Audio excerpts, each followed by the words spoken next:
अस्सलाम वालेकुम।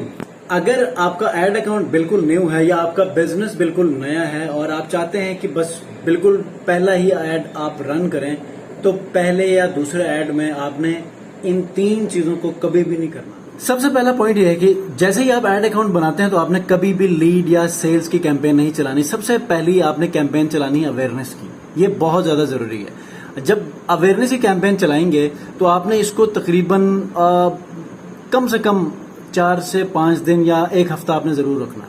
दूसरा पॉइंट ये है कि अगर आपका नया अकाउंट है, अगर आपका नया एड अकाउंट है, तो आप लोगों ने जो ऑडियंस है उसको कभी भी आपने एडवांटेज प्लस में नहीं रखनी, ठीक है।